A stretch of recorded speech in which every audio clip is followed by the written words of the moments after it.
Why are you filming me? Good question. What are your like top favorite restaurants in Boston? Top favorite restaurants in Boston? Mm-hmm. How many? Like 4. Okay. Top 4. Little Donkey. Okay. Always love that spot. That's my go-to probably, or one of them at least. It's like global tapas. I like Faccia Faccia. Okay. It's a new place, but it's good Italian, and they have a bunch of other kind of seafood stuff. It's seafood pasta type place. Eventide is good for fresh, simple seafood, oysters, that kind of stuff. And then this one's gonna break the bank though. I only go here once, maybe twice a year. Yeah, tasting counter. Okay. Big tasting menu. Pretty good though. Go set up the cameras. Get ready for the video. Welcome back. We are officially on our journey to check out Nick's favorite spots in Boston. I'm currently in Cambridge freezing my ass off because we're checking out Little Donkey. It's the first place I decided to check out. Let's head over there. After a couple blocks, we have arrived at Little Donkey. Check out the logo, Zach. Pretty cool. Very interesting name too. It's not something you're gonna forget. Let's go. So the hostess just sat us down. We are here today for their lunch menu. Right off the bat, the menu is pretty concise, which I really like. I hate those menus that bombard you with a million options. We started off with the Wagyu steak tartare, topped with a runny egg, spicy peanuts, and chicharron chips. Looks like the Wagyu tartare is down on the bottom here. I already broke the egg, and I think the approach to this is gonna be taking a piece of this chicharron. I'm gonna break a little piece off, and I'm gonna take the Wagyu tartare, stuff it in here. All right, let's give this a try. Amazing flavor. The fried pig skin is so crunchy. Flavor and the texture is insanely pronounced when you take your first bite. And it's super soft, amazing flavor from that Wagyu beef tartare. The meat just melts in your mouth. For our second dish, we had the salmon sashimi, topped with ponzu, pickled daikon, and burnt cinnamon oil. All right, let's try this salmon sashimi. I'm a huge sushi fan. Here we go. The cinnamon oil pairs perfectly with the salmon. I love the little jalapenos on top. You get that little spice. And then you have this pickled daikon on top. I haven't tried this yet, so let's try this by itself and see what it tastes like. It's really, really good. Since the daikon's also been sitting in the cinnamon oil and on top of the salmon, when you actually bite into the daikon, you can still taste the salmon and the cinnamon oil. All right, let's move on to the next thing. For our third dish, we had the Vietnamese pork roll, topped with a fried egg, American cheese, and avocado ranch. All right, let's try this. This looks incredible. The pork is so tender. The egg, again, just like that tartare dish, it's covering and coating everything and making everything just melt in your mouth. The potato roll is super soft, and the avocado ranch works perfectly with the sandwich. All right, on to the next. The fourth dish was their BLT lettuce wraps, which consisted of lamb bacon, pimento cheese, tomato jam, and pickled onion. Let's try the BLT lettuce wraps. I think I'm gonna take one of these. I'm gonna take one of the lamb pieces, take some of this sauce. I'm gonna take some of this pimento cheese. I'm gonna take some of this tomato jam, which looks like there's some caramelized onions in there too. And lastly, some of these pickled onions. There's my wrap. Wrap it all up and give it a shot. I've never had lamb bacon, and I think I like it more than normal bacon. The pimento cheese and the smokiness from the lamb bacon works incredibly well. It's seriously an explosion of flavors in your mouth.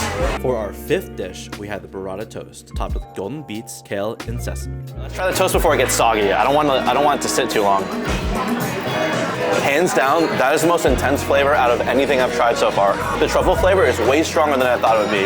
Ricotta is one of those cheeses that's so savory, it's so creamy. Also, the bread is perfect. For our last and final course, we had the burger. It was made of dry aged beef, buffalo pickles, onion soup mayo, foie gras, and a nice slice of cheese. Let's dive in. Something I would do as a kid is put chips in my sandwiches, and they did this on the burger. You get that super tender patty in, but then the chips give you that really crispy texture. There's a clash of textures in the best way possible. Also, the caramel onions, the cheese, and whatever sauce you're using is so good. Definitely get this if you come here. This was an amazing lunch. I'm really excited to check out another one of Nick's spots. So we have just arrived at the tasting counter. You can see the sign over there on the door. Since this is a higher end place, we want to be respectful and not bring in our big camera. So we're gonna film this entire section on our phone, not use any audio, and I'm gonna voice over it later. After being seated, we started our meal with some welcome bites. We were served a duck liver tart, raw yellowtail amberjack, and a grapefruit tapioca. We enjoyed these first couple bites with a 2021 Gavansta sparkling white wine. After that, we moved on to our main course, which was a delicious acorn ravioli stuffed with walnut, local candy cut mushrooms, and celery root. They paired our first dish with a refreshing glass of 2020 Blanc de Noir. Definitely didn't say that right. Before our second course, they brought out a Cassandra berry tea infused with roasted pine nuts and a freshly baked almond cookie. After our tea and cookie, we were served our second course, which is a fire-charred sablefish on top of a curry squash surrounded by a red curry. They paired this dish with a 2020 Pedro Paro. For dessert, we were served their take on a sticky toffee pudding. The pudding was topped with a crispy cashew brittle, cinnamon, and homemade ice cream. Our dessert was served with a 2020 Vitario dessert wine. Our last parting morsels were a strawberry and smoked tea fruit chew, a sweet potato and milk jam puff, and a chili chocolate truffle. We just finished our meal at Tasting Counter. Let's go to the next spot. We are now at our third location, Faccia Faccia. Nick called it Faccia Bruta, but they've since changed their name. Let's head inside for dinner. All right, so we've just sat down. I'm here with my good friend David. For those that don't know, me and David used to work together with Nick. He works here and he's gonna tell us a little bit about the restaurant. Yeah, so like here we prepare everything European tapas style. Really just means that all the dishes are gonna arrive at the table as they're prepared by the kitchen. So David, what do you recommend? I'll put it in my life in your hands, David. You pick for me. I got you, Okay. don't worry. The first dish David picked out for us was the Arctic char, a fresh salmon sashimi topped with mandarin and pistachio. Look at the salmon, it looks so fresh. All right, let's give it a try. The salmon is so fresh. The fattiness in the salmon just melts in my mouth and it's delicious. Let's move on to the next dish they just brought out. Our second dish was the whipped ricotta on fresh bread, topped with a roasted squash, sage, and pumpkin seeds. Let's give this a try. So if I remember correctly, we actually had a whipped ricotta toast at Little Donkey too, and I wasn't a huge fan of it. I think they just didn't toast the bread enough, and the ricotta made it even soggier. But this bread is perfectly crispy, and that contrast between the really soft ricotta cheese and the crispy bread is amazing. Our third dish was the fried olives, stuffed with anchovy, pork sausage, and red peppers. These look really good. It's not what I expected to taste like at all. I honestly don't even taste the olive that much. There's like a hint of it, but the sausage has so much flavor it almost overpowers it, but in like a really nice way. And the sauce on the bottom is fantastic. Our fourth dish was a squid ink tortole, topped with fresh uni, melted leeks, chili, and freshly grated Parmesan cheese. There we go. That might be one of my favorite bites so far. The creaminess from the uni, the saltiness from the Parmesan, and that fresh homemade pasta is insane. Aesthetically too, there's something really special about a black pasta. Our fifth dish was the Iberico sausage, topped with sumac pepper, parsnip puree, and pistachios. Okay, let's cut into it.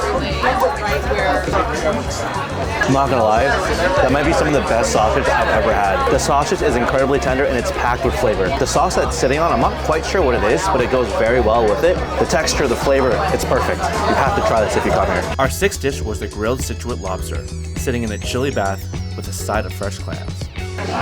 Here's my first bite of my lobster. I don't think I ever could live without seafood, and that's why. This lobster is so good, it's so fresh. I can taste that it was cooked on a grill. I'm getting flavors of that chili butter in every bite. Zach, try the lobster. Wait, I need a piece. You need a what? You need to cut me a piece. Making me cut him a piece. This is the second time trying lobster, guys. Give it another shot. What do we think? It's good? For our seventh and final dish, we had the baked Sorrentina, which consisted of vanilla gelato, yuzu cream, candied citrus, and topped with a fire-kissed meringue. David surprised us, and he brought out this amazing-looking dessert. I don't get to have dessert a lot. There you go. I just wish I could have more. That's my only complaint. Okay, so I don't know when the last time Nick was here, but they're closed. They're not opening until the spring. So that's the end of the video. See you next time.